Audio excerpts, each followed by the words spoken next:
Bonjour, je m'appelle Mélanie, je suis agent municipal au sein de la ville d'Épinal. Je suis responsable du service des archives. Le service, situé au 20 rue d'Ambrail, est composé de 3 personnes. De 1790 à nos jours, nous conservons actuellement 1,5 km linéaire dans nos fonds. Le service accueille sur rendez-vous les services en interne de la mairie, mais également toute personne qui souhaite faire des recherches historiques, administratives ou généalogiques concernant Épinal. Nous sommes à votre écoute pour vous aider et vous guider dans vos recherches. Nos missions, ce sont les 5 C. D'abord, conseiller dans le tri des documents papier et numériques. Collecter dans tous les services de la mairie, mais également grâce aux dons de privés ou d'associations. Classer selon un plan de classement très précis. Conserver dans les meilleures conditions. Et bien sûr, communiquer, que ce soit par le biais d'actions culturelles, d'expositions, la mise en place de nos parcours historiques épitaphes au cimetière Saint-Michel ou la rédaction d'un article dans le Vivre à Épinal tous les mois. Vous souhaitez mettre en place une action ou monter une exposition, nous sommes là à votre disposition et pouvons même vous prêter des documents. Il s'agit de trier vos papiers. Peut-être faites-vous preuve d'une certaine phobie administrative. Alors je vais vous donner quelques trucs pour que ce soit un petit peu moins laborieux. D'abord, commencez maintenant et arrêtez de remettre à plus tard.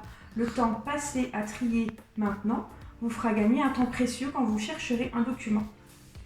Ensuite, classez vos dossiers par thème et pour chaque thème, une couleur. Famille, maison, impôts. Vous gagnerez également un temps précieux. Triez votre courrier des réceptions. Jetez ce qui est inutile et classez le reste en fonction de l'urgence ou de l'échéance. Ensuite, réduisez le papier en optant pour la facturation en ligne et numérisez vos documents les plus importants. Il vous suffira de faire des sauvegardes régulières pour ne pas perdre de données. Et enfin, pour une conservation optimale, utilisez des boîtes archives, des classeurs, des trieurs.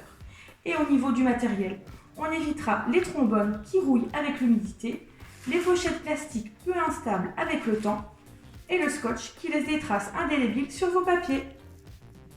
Bonjour, je suis Laurence, je suis agent municipal au sein de la ville d'Épinal. Je suis archiviste. Maintenant que vous êtes parés pour le tri, voici quelques exemples pour répondre à cette fameuse question: combien de temps dois-je garder ce papier?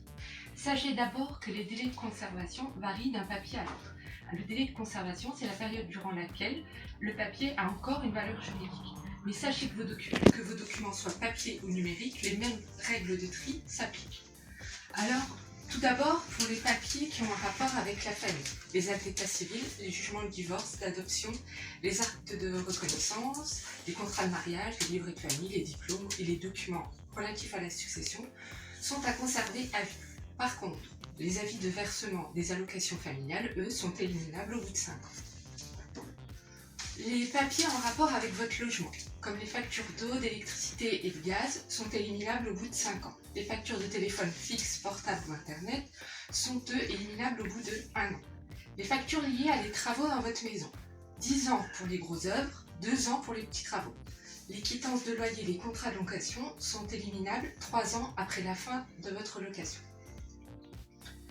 Les papiers en rapport avec le travail, le chômage ou la retraite. Tout ce qui est bulletin de salaire, contrat de travail, certificat de travail, attestation d'acédique et de Pôle emploi sont à conserver jusqu'à la liquidation de votre retraite. Par contre, les justificatifs de versement d'allocation chômage sont eux éliminables au bout de 3 ans. Pour les papiers en rapport avec les impôts et les taxes, les déclarations de revenus et les avis d'imposition de revenus sont éliminables au bout de 3 ans à compter de l'année d'imposition. Les avis d'impôts locaux, les taxes d'habitation et les taxes foncières sont, eux, éliminables au bout de 1 an ou de 3 ans en cas de dégrèvement, d'exonération ou d'abattement.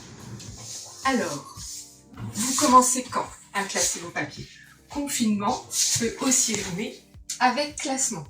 Et sachez que le tas, lui, n'est pas un mode de rangement. Retrouvez cette vidéo et celle de mes collègues sur le Facebook de la ville d'Épinal et sur le site épinal-solidaire.fr. Et ensemble, nous gagnerons contre le Covid-19.